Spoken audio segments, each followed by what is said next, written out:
Matthew, so I work here. That is if they can find me. So most of the time they don't. So I also have a couple of other places. So when I'm not here, they think I'm in the other one. But I'm not in the other one. So since the Hilton does not have a swimming pool with internet facilities, I saw you coming in, so I was telling them jokes. So, let me welcome you all to the Middle East Institute. It is very difficult to come here. It is easier when we have it in the hotels. But this was going to be a very special occasion in the sense it was going to be more interactive, and we were going to have this. There's a table where you all are sitting, actually, but more people showed interest, so we said, okay, we'll have it looking like a lecture room, but in effect, the whole idea is for an interactive session. On your chairs, you would have already found the profile of our speaker for today, Dr. Rami Nasrallah. His expertise is this, urbanization. Though last week, we have made him work very hard this 1 week, I think. Last week we had him talk on a different subject altogether, on the Arab-Israeli war. He lives there. So we wanted this is for the Diplomatic Academy, the young foreign service officers.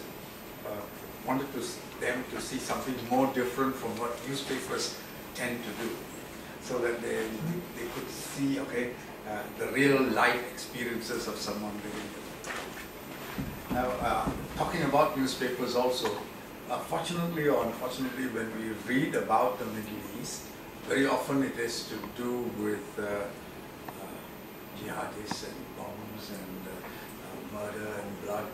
Very seldom about cities and how cities have grown. We had a meeting here yesterday with Mary there conducting that meeting, where Professor Alatas was explaining how the world's first hospital was in the Middle East, as were degrees, medical degrees that were being awarded, and many things which you know. So today's one is on urbanization. And Dr. Rami is preparing a paper for the Institute, so he is suggesting to you the areas he's going to cover and the manner in which he's going to cover. And for you to say, look, why don't you look at some other area or make suggestions. So I will leave it entirely to you, Dr. Rami, to conduct it. I will sit near the coffee. I know it's Ramadan, he's fasting. For those of you who are not, you are welcome, and I'm sure the others will understand. Welcome to have some coffee. Thank you very much. Thank you, thanks. You know, it's a complex issue. It's important to mention that I'm not an engineer. So I'm an urban planner coming from social sciences background. So just the expectation would be not related to architecture and the physical aspect. I would rather focus on the social, political, economic aspects, including the physical one, but it will not be my main focus. You know, the perception of Arab cities is usually related to the classical Arab city or the Islamic city, the Medina. This is what comes in mind when people talk about the Arab cities, which is usually around the market, the walled city, the ruling elite palace, and the mosque. So this is the main, you know, characteristics of the Medina. You can see the Tunis, the old Tunis Medina map, since the East Jerusalem, the old city of Jerusalem, as two examples. I will talk about the classical model, but I'll try to explain the current trends within the Arab urbanization, and maybe trying to identify the impediments, the barriers for the urbanization in the Arab world, and in a way the limitations and the potential, and how things will move ahead in the near future. You know, in the Arab world, the urbanization occurred without industrialization. Most of the Arab countries in the second half of the 20th century were struggling with the establishment of a national state and actually sustaining the political legitimacy and creating a centralized state institutions, focusing on security and internal stability, which was the two main control tools they used to sustain the nationalism, which, by the way, had no legitimacy, because we talk about one nation, one language, they have no legitimacy to divide into 21 countries. The colonial history of the Arab countries is usually indicate the level of openness between brackets to how moderate countries with no colonial past are usually characterized as conservative and close to change and new values. So this is important to explain as a background. The ruling elite is the ultimate political, social, and economic power in all Arab countries. All social, political, economic forces are totally dependent on the state and its ruling elite. The relation can be identified as a neo-patrimonial one, where loyalty and personal loyalty are extremely dominant, especially in societies with the social structure characterized by tribal family affiliation. In many cases, informality and lack of transparency and integrity shape the relation between this elite and the head of the pyramid. You know, we're talking about even the economic, intellectual, and social elite. They are all related, they are all dependent on the political elite, the state, which is the holding the power. It is the main power base. The Arab world witness, like many other, this is another, talk about Casablanca, Morocco, the pre-colonial city, talk about the Medina, the traditional city.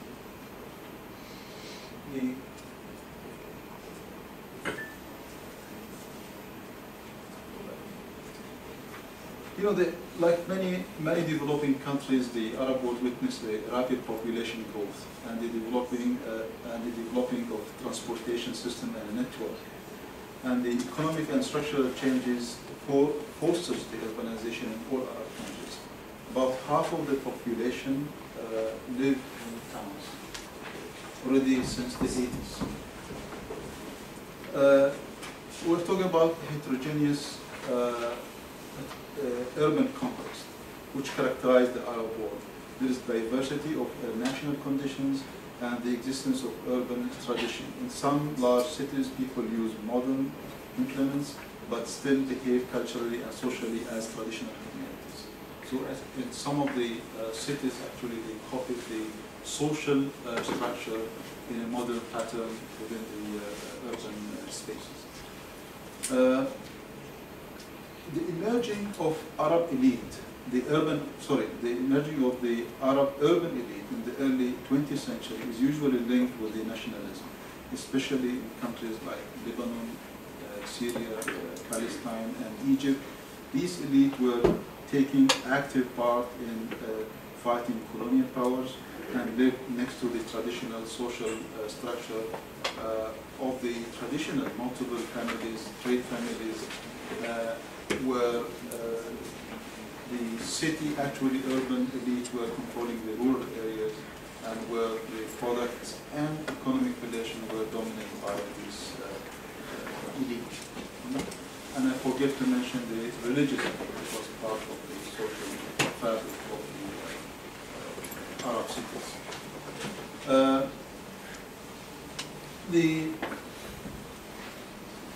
The colonial powers actually created a model of what we can call the dual city, where the classical Islamic traditional city exists next to a modern city initiated by the colonial powers. And in a way that there was no conflict between the two. The two exist next to each other. And we can see different models. This is the old classical city in Kuwait. This is the dual city, the colonial period, where actually the new expansion, the new urban expansion was just out of the classical city, the Medina. This is from Algeria, the Urbanisation, how colonial power affected the Algerian urbanization.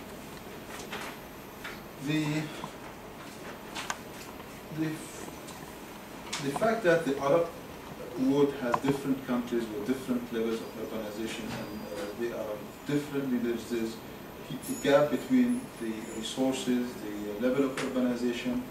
According to Makhlouf, who published in 1996 a report with UNESCO, he distinguished between two groups of Arab states: Gulf states, Saudi Arabia and Libya, which have their urban transformation was rapid, just in a few years, thanks to the oil revenues.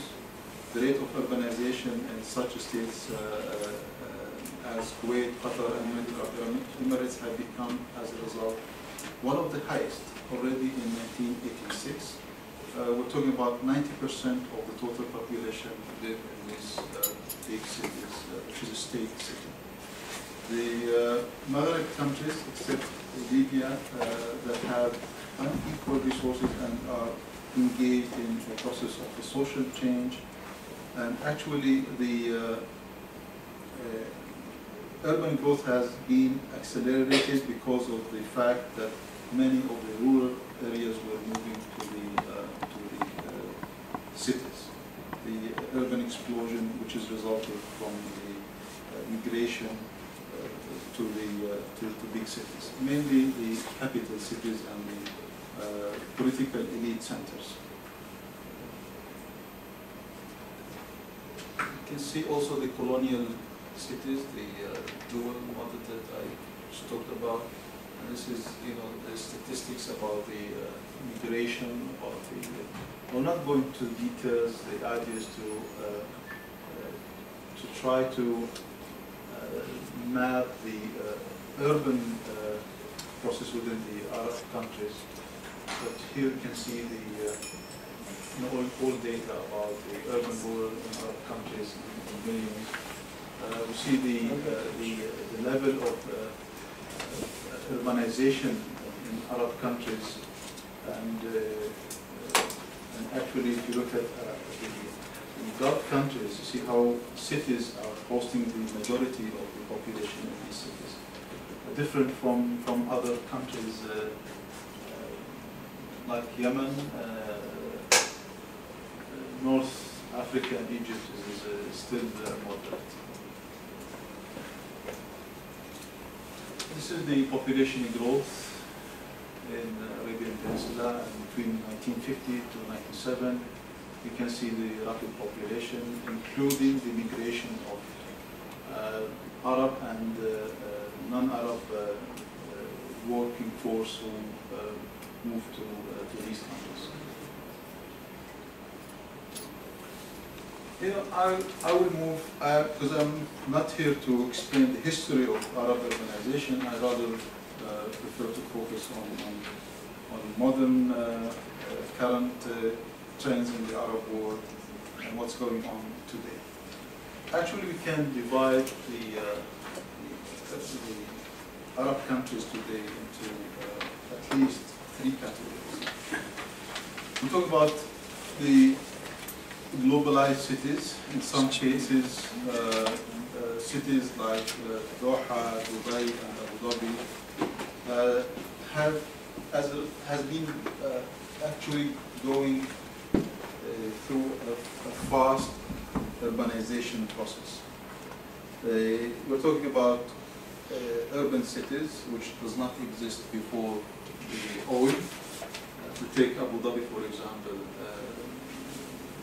I will talk later on about the history of Abu Dhabi as one of the case studies, but it didn't exist before, I would say, the 60s. In the 66 was the re-establishment of the city with the infrastructure, with the, I would say, the permanent structures and infrastructures.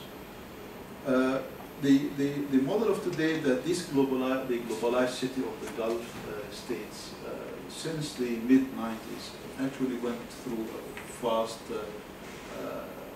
I would say, ambition of the ruling families, the ruling elite, to push for fast urbanization and introducing a modern instrument of urbanization and what I call a consumption of urban values, which does not necessarily reflect the urban civil values of the society. It's more coming from the elite who want and actually competing among themselves about mega projects, about icons, and about how strong is the city represent in terms of its identity, its symbolic, its regional role as a city. The second category is cities struggling with globalization and urbanization. In these cases, Cairo, Beirut, and Damascus come to mind, where their growth has been due to internal rural to urban migration, a natural native population increase, and which seems to have resulted in unplanned metropolis area, merely, it's less manageable. It's less manageable than the globalized cities in the Gulf. It's more, I would say, it's more related to the nature of the lack of natural resources in this country. It's more related to the ambition of the ruling elites to introduce different patterns. I will talk about Jordan, the way Jordan actually moved from considering regional interest and I would say even the internal agenda of social welfare agenda, replacing this with privatization of the welfare services, with their plan to turn Jordan, Amman into a regional center, and the whole multinational companies' role in developing the new Amman and the new West Amman. I will be talking about this. We talk about the third category, which is the classical cities, which managed to maintain the image of the Medina as an Islamic city. Like the city of Kuwait, I was also showing the way the modern Kuwait were constructed following the classical model of Medina, which is the walled city built in 1860, in the 1860s.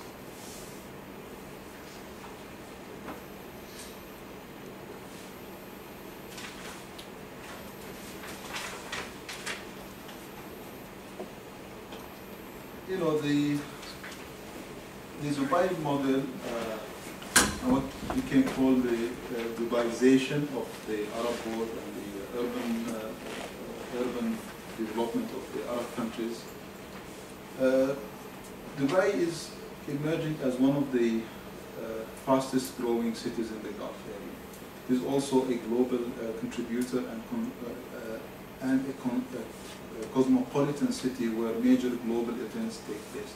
Most Arab cities are considered to compete in imitating Dubai in its effort to build similar remarkable architectural and urban statements, what we call the phenomenon of Urbanization. I hate to read from paper, but so I still need to not to stick to this PowerPoint presentation.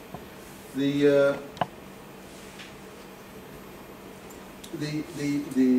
Dubai as a model of urban development is based on images and icons rather than on sustainable concepts, processes and strategies, just to compete on the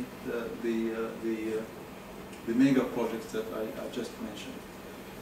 It is very artificial urban form, detached from the local and the cultural context, and its space is fragmented and congested. And actually, going to Dubai, hardly you speak Arabic. Hardly I spoke Arabic going to Dubai. I mean, everything is done in English. You know, the Pakistani driver, you have the hotel Indian guy who will speak to you in English, but no Arabic. It's almost I felt that I'm in the not in an Arab social context. You know, there's also an argument about that Dubai also lacks identity, and there is this, I would say, need to combine heritage, old history, with modern urbanization. But it seems that Dubai never considered this as one of the guiding principles in its urban development, which is actually weird, because Dubai historically it was a city which existed long time ago before Abu Dhabi, for example, which is a phenomena of, I would say, the first permanent structure was built only in the 18th century. It was the only one until 1966, but it still does not consider this as one of the guiding principles of urbanization. In the contrary, the fishing small village, which was the core of Dubai, was almost destroyed by the new urbanization of the city. Different from Abu Dhabi, where they had the need to search for legitimacy for the, I would say, ruling leadership. So they gave more, I would say, attention to heritage. They start even to invent the history of the city and to empower the, you know, the role of the city as a capital. They don't want to be like Dubai. They don't want to compete with Dubai. They want to combine the government capital, you know, the capital city, a regional type of city, and to preserve the culture and I would say the Islamic Arab culture, characteristics and identity of the city.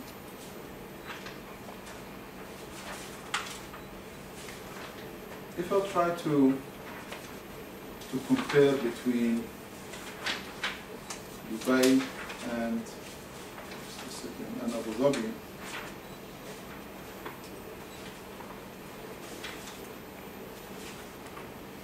one second.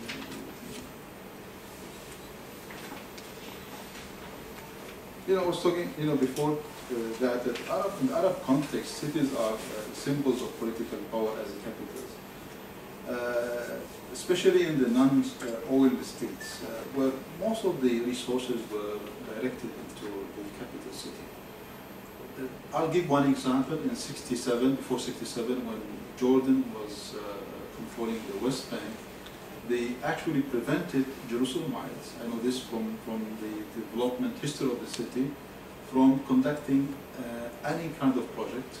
You know, all these hotels and the new structure built in the city were totally stopped by the Jordanian government under the argument that you have to move your business and your hotel to Amman, because this was the emerging capital of Jordan. I'm talking about the period between 48 to 67. So it is a political power, it is the concentration of the power. And despite the fact that many sized cities were emerged in all Arab countries, in Egypt, but it's still not considered as important as the capital city. It is still marginalized, it is still lacking development, and there's not enough attention to these cities. The comparison between the two cities, Dubai and Abu Dhabi,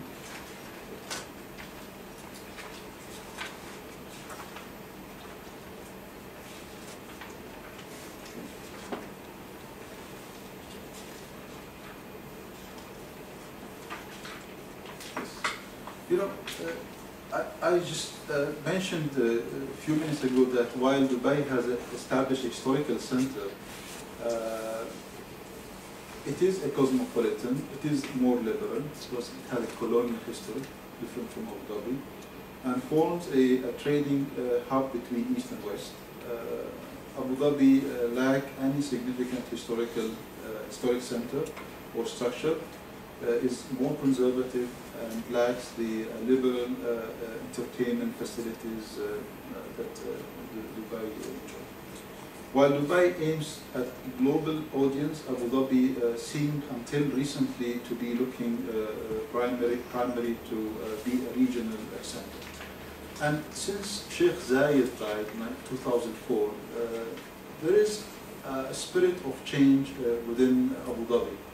I mean, compared to, Sheikh Zayed was with the support of the British. He was appointed as the Sheikh, replacing Sheikh Shakhbout. He was very conservative.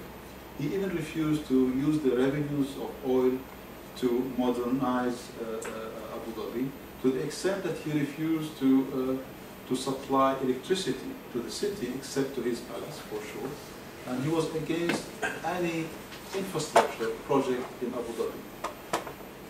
Sheikh Zayed, who took over in 1966, he is actually the builder of the city. He's the one who established the city. So he started with infrastructure projects, roads, airports, seaport, residential areas, hosting the expatriates coming to Abu Dhabi. But he still was, until he died, he was very conservative concerning international investment. So Sheikh Khalifa was the Sheikh of Abu Dhabi today and the head of the United Arab Emirates. He introduced a new, I would say, a new pattern of allowing foreigners to own property in Abu Dhabi, similar in a way to the Dubai model. And actually, he is promoting international investment to the city, to encourage them to come to the city. Unlike Dubai, there is no merchant tradition in Abu Dhabi. It is based on a nomadic way of life, where Abu Dhabi had limited exposure to the outside. Dubai's development was guided by the merchant families. In Abu Dhabi, however, there is a strong history of state intervention. Sheikh Shakhbout, I mentioned already, the way he was blocking the development, and then the process of modernization under Sheikh Zayed between 1966 to 2004. According to Dubai's population, according to the latest census, is 1.2 million. This is a thing from 2004, 2005. While Abu Dhabi is 600,000. The locals' representation in Dubai range between 5 to 12%. There is no exact figure about the nationalists, what they call the nationalists, the local people. While in Abu Dhabi, the percentage tends to be higher. It is officially 21%. The estimates of growth in Dubai suggested that the population will increase to 3 million by 2015. In Abu Dhabi, the number is not expected to rise beyond 800,000. Visitors to Dubai are expected to be 15 million per year, while Abu Dhabi hardly is planning for 3 million actually. The total built-up area in Dubai is expected to reach 1,000 square kilometers by 2015, where that of Abu Dhabi is expected to reach 400 square kilometers. This is according to the Abu Dhabi Municipal Report from 2003.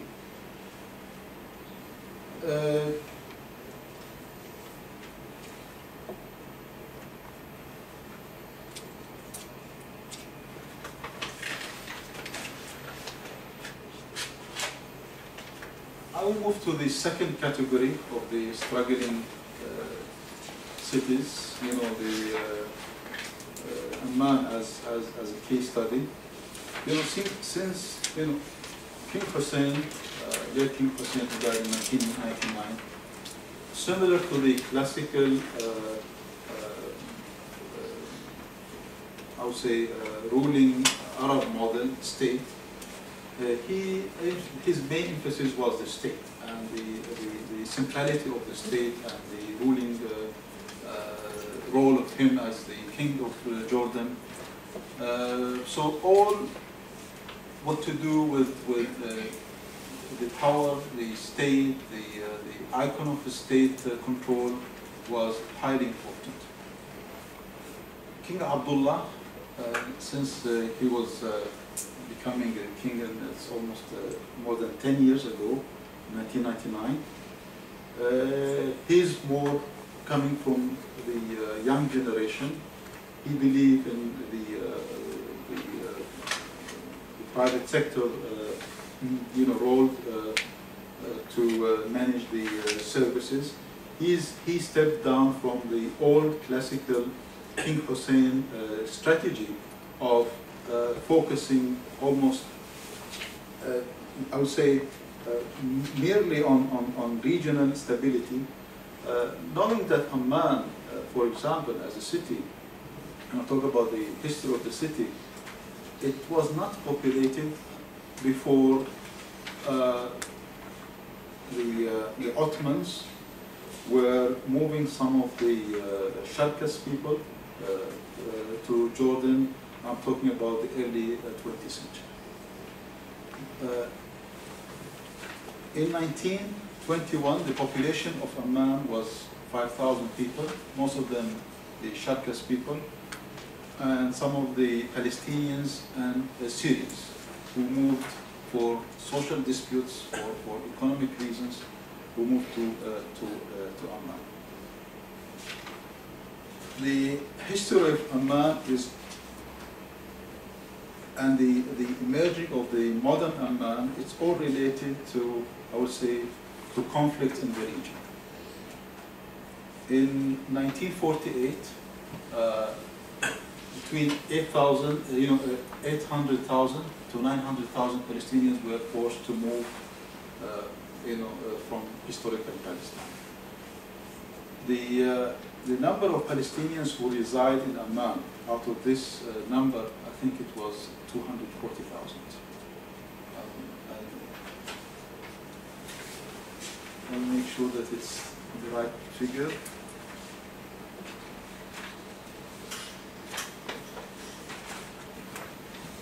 So it's all related to historical conflict, to regional conflicts in the region.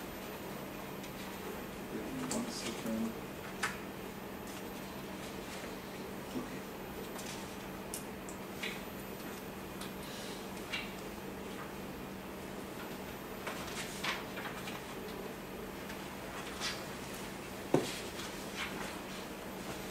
The second wave of refugees moving to Amman was again in the 67, with the second war, where give me just 1 second, I'll get you the right figures. It's exactly 240,000 were settled in Amman after 48, in addition to 180,000 refugees in 67, so where they were all Palestinians. And most of them were actually settled in Amman and in Irbid, and which is a north city, but the majority were settled in the capital city of Amman. The third wave was of Lebanese, mainly the elite, as a result of the outbreak of the Lebanese civil war in 1975.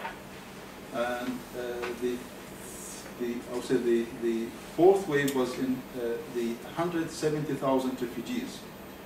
This is only an estimation of Palestinians and Jordanians who were forced to leave Kuwait after the Iraqi invasion of Kuwait in 1999. 1991. The recent one is the Iraqis, mainly rich Iraqis who moved to Amman and other Arab cities with their millions, I would say cash that they brought from Iraq, and they invested this mainly in real estate and buying lands, and it's actually increased the whole market was affected because of this Iraqi. I think the prices there were triple just because of this Iraqi refugees moved to Jordan. Amman has grown at a remarkable fast. We're talking now about a population of 1.2 million inhabitants. This is already in 1991. For all these disasters took place. The real estate investment, I think it's 1/5 of the country's gross national product. So, for example, in 1991, the estimate that $800 million were invested in real estate. So this is one of the major,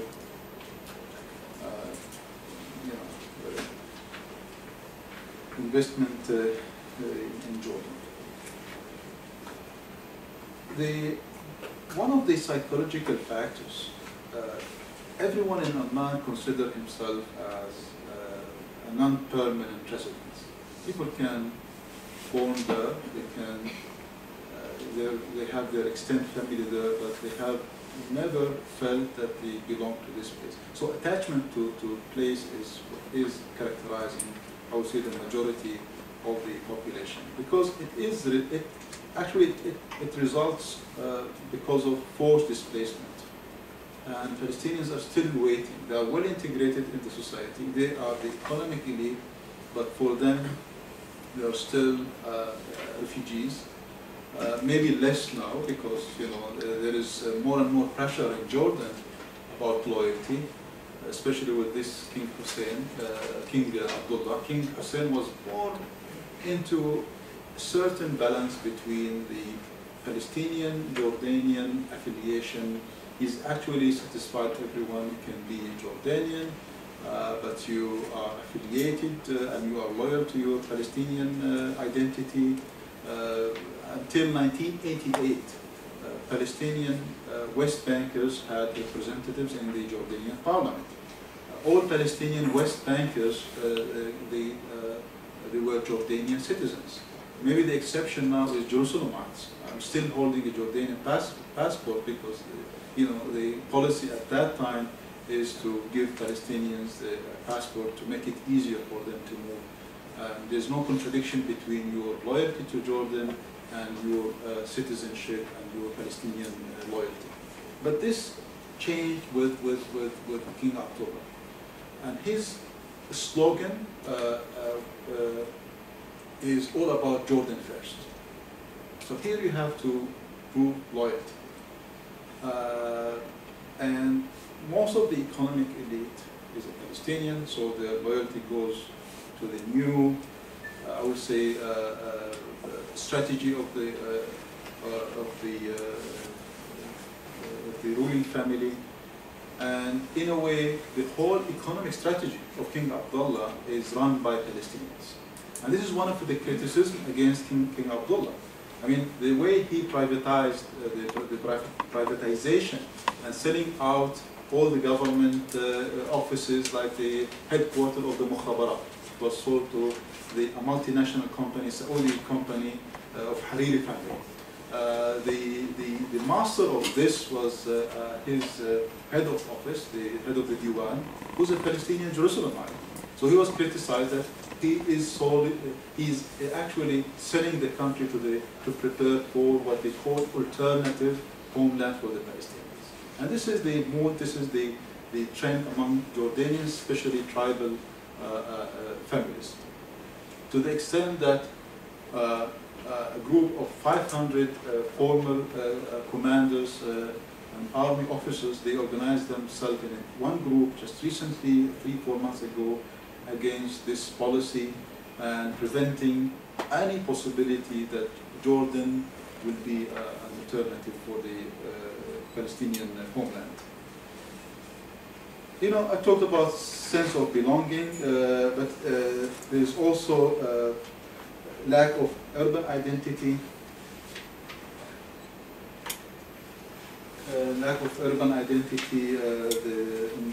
Beside the sense of belonging.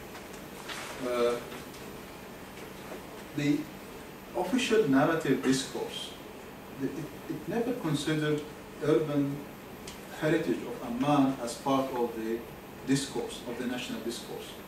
It was more the tribalization of the society. It's more related to Petra, to Wadi Ram, all the tribes and all the small villages and the localities far from Amman, but they never included Amman as part of the national heritage. Just recently, with many projects financed by USAID, by JICA, by GTZ, about forming, you know, actually promoting tourism sector and the cultural heritage, Amman start to be considered as one of the top priority for the Jordanian government in this regard, as the urban heritage of the Jordanian cities. And Amman is actually never been in the list of this heritage. It was more the Bedouin tribal identity and affiliation, but not the urban identity of the city.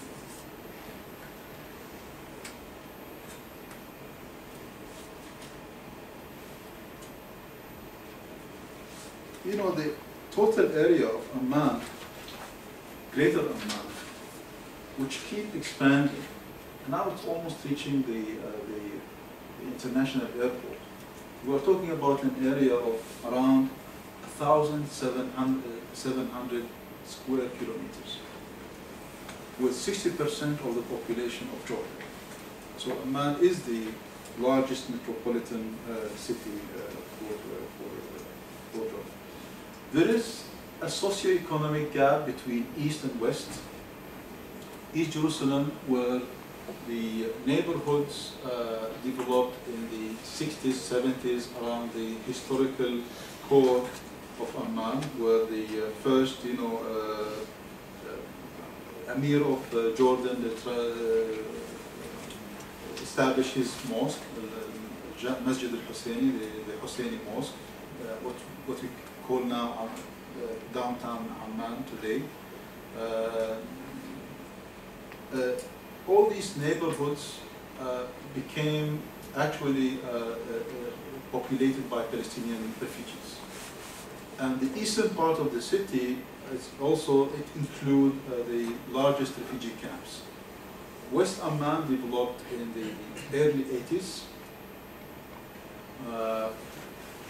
Actually,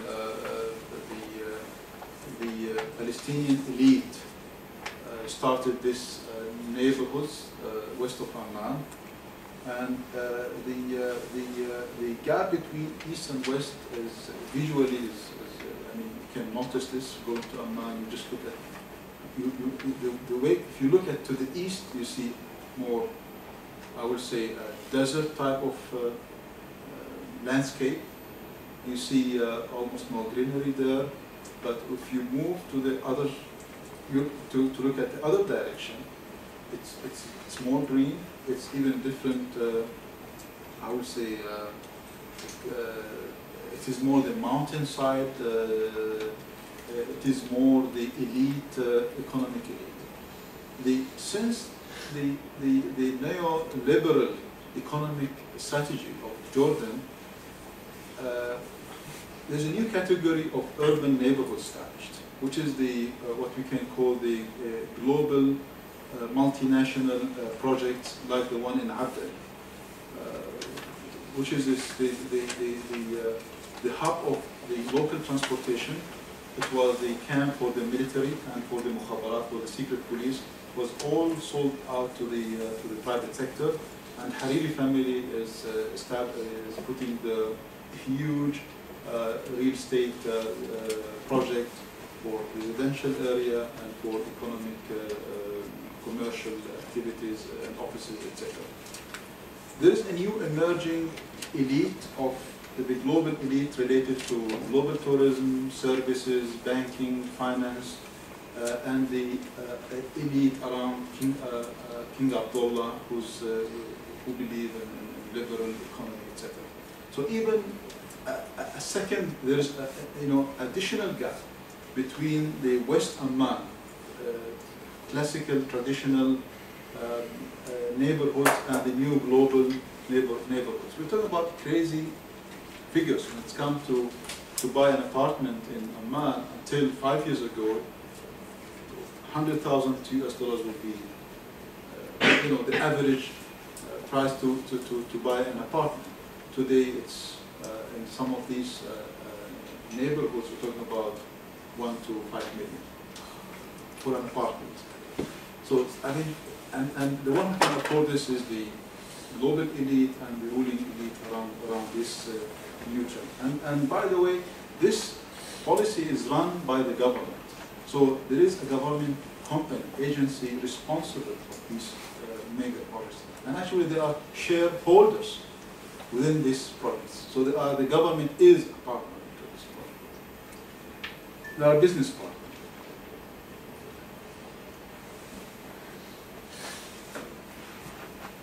This is, there's, I will not go into details about the growth of this expansion. I just mentioned the total area of Amman, which is 100,760 square kilometers. Cities, classical cities, talk about Kuwait, emerging cities. The classical model that Arab states empower their capital city, the most recent model is Ramallah. The Palestinian Authority at the early stage refused to recognize Gaza, which was the first administrative capital of the Palestinian Authority until 2000, and it changed after 2000 because of the Second Intifada, and Ramallah later on became the new center. The Palestinian Authority refused to consider any of these cities as their permanent center. So they were still writing, that they're still in the address, they still consider this is an interim kind of address. I mean, it's going, Jerusalem is the capital. Temporarily we are there, we are on this site. But this policy changed as a result of many other factors, mainly the geopolitical factor of constructing a wall between Jerusalem, which is the claimed capital, and the rest of the West Bank. In 2005, the cabinet decided to accept actually establishing the first government compound in Ramallah in 2005. So Ramallah since then started even earlier to emerge as the economic capital, as the administrative capital, and the elite base and the ruling elite base for the Palestinians. It is also affected by global urbanization. This suburb, it is a new town called Rawabi. It is an investment of one of the Qatari companies, private companies. We are talking about a new city. They started to construct this city a few months ago of 5,000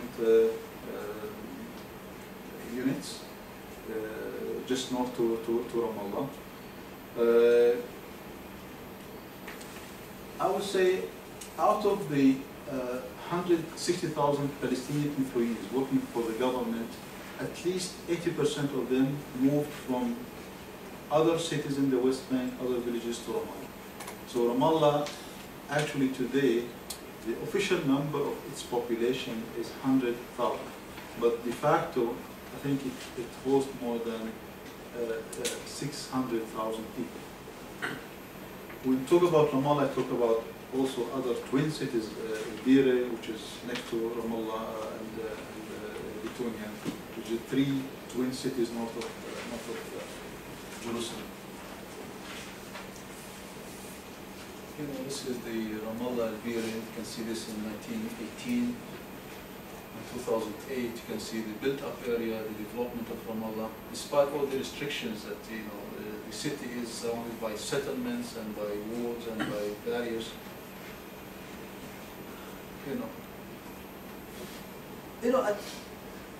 All these nice global mega projects, they became the marketing strategy for Arab cities, including those who are not.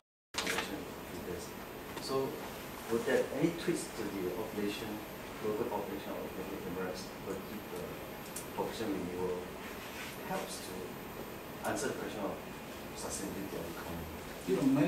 Many I would say Arabs, especially Arabs, left Dubai in the last few months because they lost their jobs. I think the local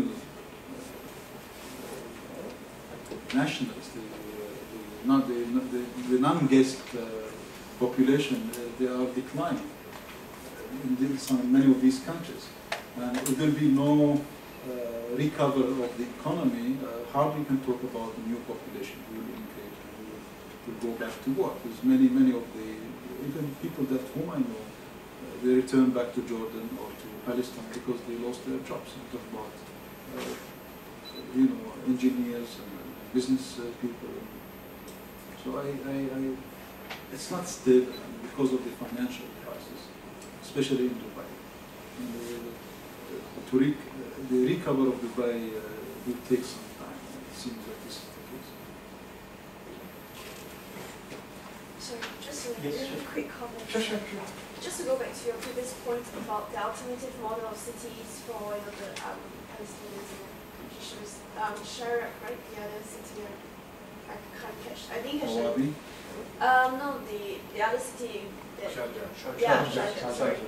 So it'd be interesting to look at these other, I guess, secondary cities that's not the top tier cities. Not as the well. icon. Not the icon cities, but I mean, in other regions as well, we are beginning to look at secondary cities down the hierarchy and how they play the role in creating these iconic cities and top cities as well. So it might be interesting for you to put that in your study. That's very good. Huh? Thank you for that. We still have a lot of time. We can, Rami is still here. He's here till about 7 o'clock every day, so you can still have a discussion. You can have the vote. You can have the discussion with him. But please join me in thanking Dr. Rami Nasrallah. You may want to get his email address or something, so you can still correspond. Some of my thoughts. Yes, thank you. So you must come back, unless this guy has permission that you are around. So please take his card and continue this discussion with him. And once again, thank you very much for coming. And next time when we have it here, please don't bring your cars. Come by taxi. It's very difficult to park here the last few days. Thank you very much for coming.